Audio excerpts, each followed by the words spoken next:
everyone, and welcome back to my channel. My name is Ellen, and today I'm going to be sharing with you 7 tips that you can use to make dinner simple.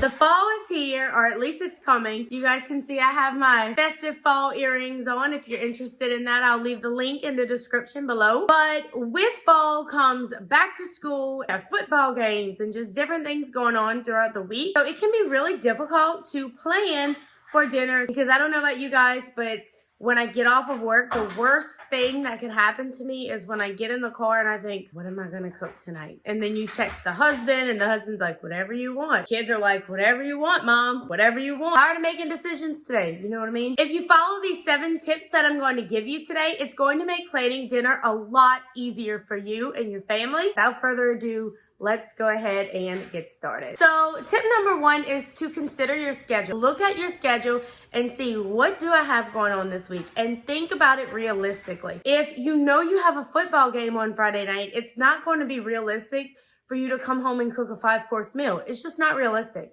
So consider what your schedule is for the week or the 2 weeks that you're planning for, and make sure that you choose meals that make sense with that schedule. Going along with that, tip number 2 is to meal plan.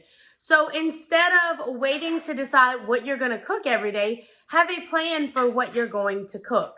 So I always do this because it just takes the guesswork out of what I'm supposed to be doing every day. It really helps me to not feel overwhelmed when I get in my car to come home, because I already know what the plan is for the evening. I don't even have to think about it. You know, I just take the stuff out and get to cooking. Tip number 3 is one of my favorite things to do, and that is to prep your meals beforehand. You can do this by doing dump recipes, which if you've never heard of a dump recipe before, you should totally go on Pinterest and just search dump recipes.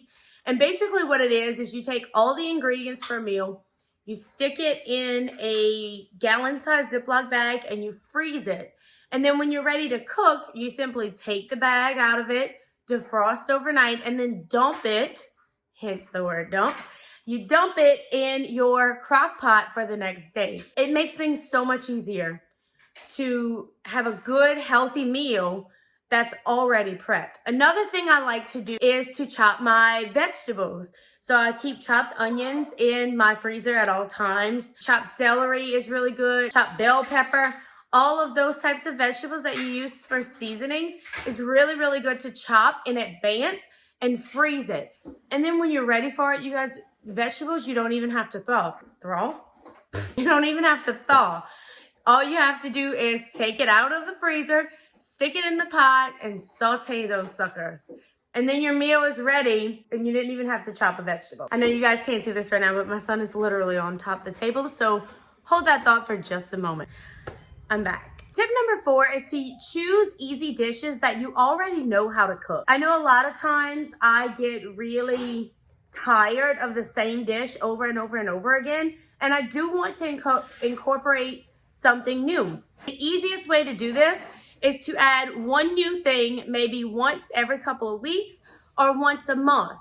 You do it, you try it, and if you like it, then you can add it to your wheelhouse.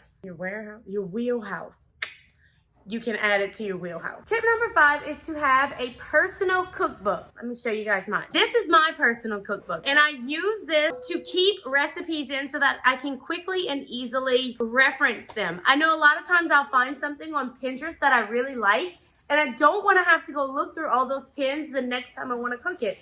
So I write it down. I have some sheets in here that I just printed out on my printer. I bought this printable off of Etsy. I can link it down below. I don't remember the name of the shop, but I really love the printable. And then I just ordered this cover from Plum Paper and bought some discs off of Amazon, and voila, I have a personal cookbook. I used to think that having a personal cookbook was something that my grandma did, and I don't know, just it wasn't for me. But when I'm telling you guys this has changed my life dramatically, it really has.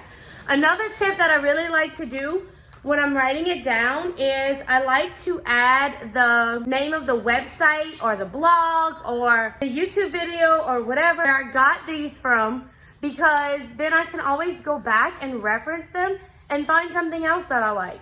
I find typically if you have one recipe that you really like, chances are the person who created that recipe or posted it also has other recipes that I would like to eat. Tip number 6 is just to have a routine. When I come home from work every afternoon, the first thing I do, if it hasn't been done already, is unload my dishwasher and begin my dinner.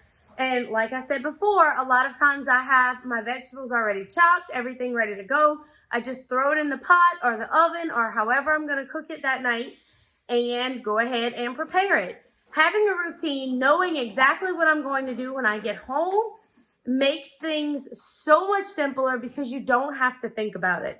You just do it. And we all know that life is not perfect. So what happens when you think you're gonna have enough time and then you get a flat tire on the way home or something major that you just didn't foresee and you just don't have the time to cook when you get home that night? Tip number 7 is to always have an emergency meal. And I've talked about this in other videos, but basically what I call an emergency meal is something quick and easy in the freezer that you can quickly just whip up and have something for dinner. So something like, frozen pizza, or my kids really love chicken nuggets. It could be hot dogs and chili. It could be something that you cooked previously and froze. I'm from South Louisiana, so a lot of times in the winter, I'll cook a big pot of gumbo, and whatever I have left over in my gumbo, I'll freeze it. And then on an emergency meal night, whip out that gumbo, warm it up in the pot, and we have supper. Always have an emergency meal. You always want to be prepared.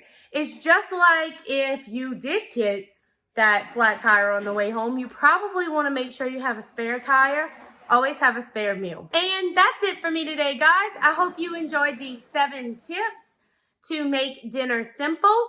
If you did enjoy this content, or if you found a tip that will help you, please leave me that thumbs up button. It really helps to support and grow my channel. If you enjoy content like this about organization and mom life, please be sure to subscribe. I'm always looking forward to sharing new ways that this mama tries. I hope you guys have a great day, and I will see you all in my next video. Bye!